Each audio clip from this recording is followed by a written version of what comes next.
Hey there, my Equalizer fans. It's your girl, Barbie J. Welcome to my channel. Hey there, everybody. It's your girl, Barbie J here with the recap and review of The Equalizer, Season 4, Episode 5, Whistleblower. Now, I'm sorry, y'all, that this is late and delayed. I kind of delayed doing it because next week, once again, there won't be an episode of The Equalizer because the CMAs is coming on. So I get tired of always doing these things and then a whole 2 weeks go by. So I kind of let a couple of days go by so now I could do the review in the middle of the week. It don't look like so many days go by without it. I don't know if that helps any, but that was my crazy reasoning. Anywho, once again, we have a wonderful episode to talk about. So it starts off with Mel leading a veterans group for them to share and talk through their experiences in war. I don't know if y'all remember in a prior episode, Mel stated that she was going to start this type of group, and the team congratulated her. That's Robin, Dante, and Harry. They thought it was a good idea. So as Mel leaves the group heading towards her car, she gets attacked by these two men and she has to fight them off, and they pull out a gun on her. A knife, I'm sorry. And then while they're fighting, someone starts shooting at them. They run, Mel hides, and she thinks it's a sniper. Then we have Robin. She gets a call from Fisk letting her know that Director Green wants to meet with them and wants a formal debrief about what happened months ago with Michelle Chambers' escape. Y'all remember that? That was scary. That girl was good and got out of those handcuffs and out of that van. I don't know how she did it. Anyway, then we have the scene with Delilah. She's practicing working with that fancy knife that Robin has, and Robin tries to show her slowly how to do it. She's telling her it's all in the wrist, but Dee gives up and leaves. So Vi is expecting Trish to come over, for a spa day. So Robin said, "Oh, that sounds great. I'd love to have some strong hands on my neck and back." And Vi gets messy and tells her to try calling 911. Maybe Dante will come over. And Robin says, "See, you messy, Vi." And Vi's like, "Mm-hmm." And then she asks, "Is those drinks still on pause?" And she said, "Yes, they are." But I laugh. I love when Vi gets messy like that. Then we have Robin. She leaves telling Vi that she has something classified to do today, but it's not dangerous because Vi asked her what she was doing. So anyway, Mel calls Robin and lets her know what happened, with the shooting and the guys jumping her. And Robin asks, is she okay? And lets her know that she'll come and see her after that CIA debrief she was heading towards. And she said, okay, cool. Then we have Dante's father. He shows up at the precinct to ask if he can take his grandsons to a Yankee game. Dante said, he'll think about it, but he's not happy that his pops just be showing up there he told him he can't be doing that. And truthfully, Dante is more comfortable with supervised visits. He's not sure he wants his father to be along with him. And he only got 3 tickets for the Yankee game. So his pops basically just wants some more alone time to bond with his grandsons. But Dante's really not thinking about it because he's remembered what happened in his childhood. Then we have Harry. Harry finds out that the person that was shooting at Mel and those guys was her brother Matthew. And they call Robin to update her, and Mel is surprised that her brother even knows how to shoot a gun, because she said that wasn't his thing, that was hers. Even though they were both in the military. But even when Harry tried to look up, her brother's name, Matthew, they couldn't find any records of him being in the military. And we later find out is when he joined this other group that they scrubbed his identity. So that's why it couldn't be found. And now another thing that Harry got was an image of one of the guys who attacked Mel. So they sent it to Robin, and Robin said she'll give it to Fisk because he has the ability to get into other kind of systems that they can't get into. So they were like, cool. In the meantime, Harry calls Dante and asks him to run a bolo on the license plate of a car, and Dante asked, "Do I want to know what it is?" And he said, "It's Mel's brother." He said, "Another brother?" And he's like, "Yeah." So then Dante, they talk about the family dynamics, and Dante says he's got his own going on, and he shares about his father wanting to have an unsupervised outing with his sons. And I like this scene because he and Harry had a bonding moment, talking about it. Harry didn't give his advice, but he just let him know that you said he's trying, so you don't want to be that guy that holds the kids back from having that relationship that you were unable to have. And so Dante heard him and then told his father that he was okay and that he could take the boys to the Yankee game. So that was nice. He texted his father about that.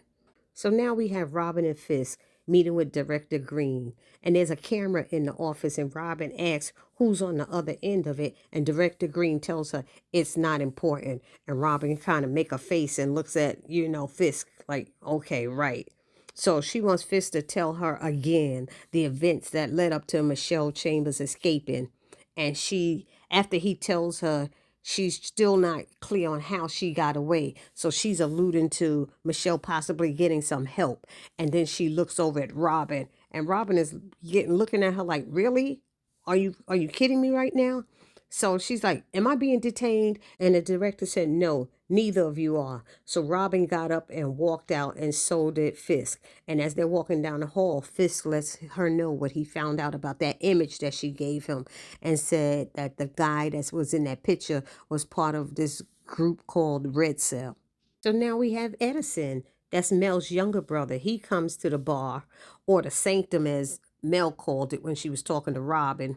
And he talks with Mel and Harry about their brother Matthew, and they're trying to figure out what's going on and what's happening.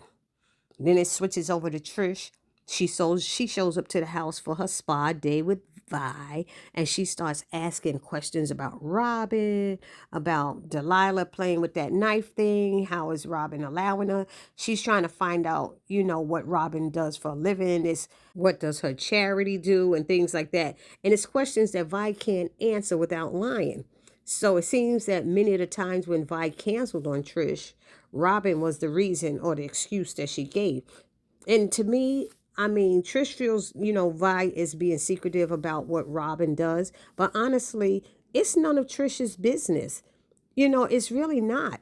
I would feel different if it was Vi keeping secret what she does. But what her family members do is not any of your concern. And she doesn't owe you anything to tell you what happens if y'all break up. Now you know business about her, stuff about her niece. You don't need to know that. Whether you married or not, what your family members do is your family members' business.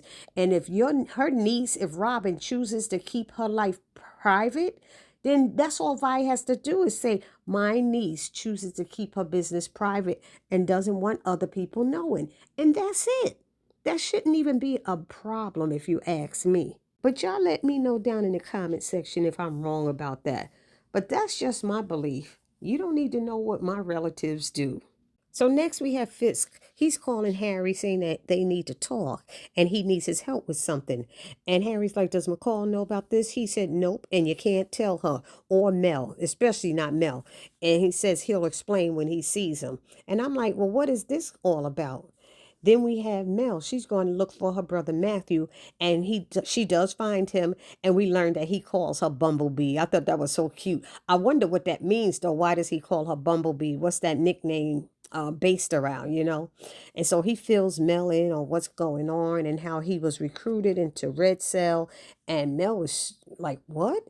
And he said they trained him and stuff, but when he learned that they work in the gray, it was okay until their missions got more extreme, and he saw them gather, some innocent folks together for information. And when they didn't talk, the head of the group, Cobra, he slaughtered them. And Matthew didn't like that. And so he kind of turned on them. So he came near to blow the whistle on these guys and get them to stop. He said these guys are terrible, and now they're trying to kill him, so he can't stop them. So we learn that Matthew's code name is Boa, and that All the men are well trained and heavily armed, and they're highly motivated to work their mission to completion, no matter the cost. Talking about lives killed and everything like that. And then Matthew says that they don't know each other's real names or personal details. So Robin asked him, how did they know to come after Mel? And he said, in a moment of weakness, when he asked Cobra if he were killed to deliver a message to Mel. So that's what happened. So anyway, Matthew said that he scheduled a meetup with his handler, and feels he may be the only one in his unit that can help him stop the decimation of all these villages and loss of innocent lives. And Robin was saying, you sure you could trust him? He said, we'll find out. But then they thinking it might be a setup. So instead of him going, Boa going, Robin meets up with the handler on behalf of Boa.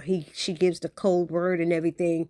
And then we see Cobra shoots the handler in the back. And Mel and Matthew are on the roof when gunfire breaks out on the outside. And they're shooting and shooting. And they come down and the shooting continues into a building, And meanwhile, Matthew is upset because they killed his handler, who was his only contact. So Robin told him, when all else fails, follow the money trail. So like, who's paying for all of this to get done? So Mel calls Harry and tells him and Edison to track some money for them. So now Robin, Matthew, and Mel, they seem to be trapped, but Robin finds a way out. But unfortunately, the exit is blocked. So they're trying to move this heavy stuff from it.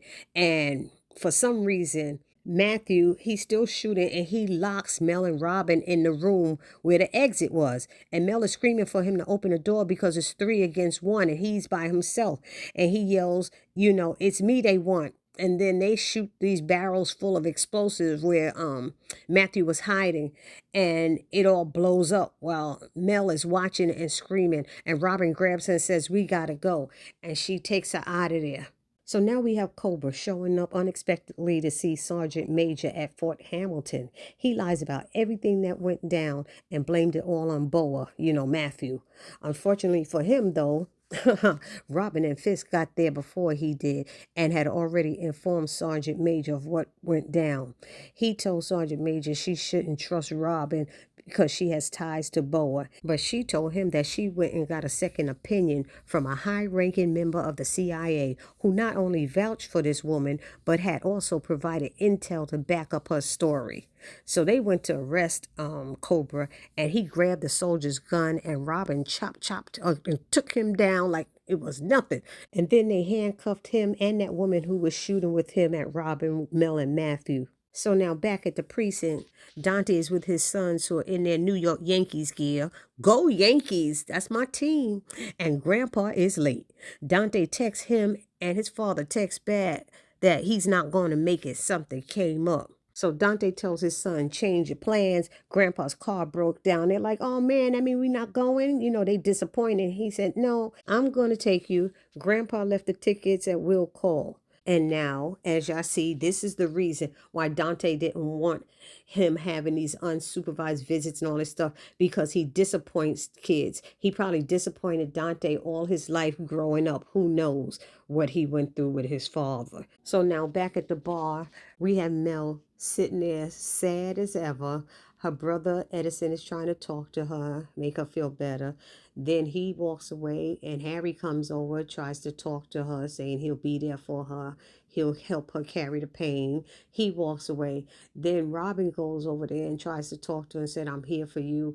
And Mel is saying she kind of just wants to be alone. And at this point, you hear a door open, and who walks in but Matthew? And they cannot believe it. Mel is so happy, and he tells what happened, how when the explosion, when they hit those barrels and it was exploding, he runs and jumps into this something like a bathtub, and it flipped over on top of him, and it protected him from the flames and the fire. Isn't that something they said? He said he keeps telling them he's lucky. He always gets lucky. And they were like, they can't believe that story, but everybody is happy. And then Robin leaves to go back with her family. She leaves them to be with their family. And then Mel asks Matthew, what was the message that he had for her that he had given to Cobra? And he shared it with her. And she really was, she was happy. And they were the whole big happy family again. So now Robin gets home and she realizes she interrupted Vi and Dee saying something. And they said, oh, it was just something silly. And she said, well, I had such a challenging day that I'm open to hearing something silly. And she sits down on the couch between them and they both are quiet. And then Vi admits that it was about secrets and how her and uh, Trish had a disagreement about keeping her secrets. And then Robin said, what about you, baby girl? And Delilah shares that because she don't share things that go up on in her house, her friends think everything is so perfect and that she has a boring life or whatever. So Robin is like, we got to work something out. We'll figure something out. It shouldn't be that y'all have to lie about things. And Dee is saying it's no big deal, but she said, no, it is. Anyway, she walks away, gets a phone call, and it's Fisk telling her he found out who was on the other end of that camera that was in Director Green's office. He said they're part of the Special Counsel for CIA Internal Investigations. And she said, if the name is that long, we got issues. And Fisk said he wished she was wrong about that. And he said there's no other way to say it, but there's a storm coming. And it went off like that. So y'all let me know what y'all thought about this episode. I thought it was a wonderful episode once again. And please do not forget to subscribe, like, comment, and share. And when you hit that subscribe button, don't forget to hit the notification bell and select all, and it'll let you know every time I upload any new content. Then I ask that you smash that like button, write a comment, and join the conversation, and share because sharing is caring. And I will see you all in the next video. It's your girl Barbie J saying peace.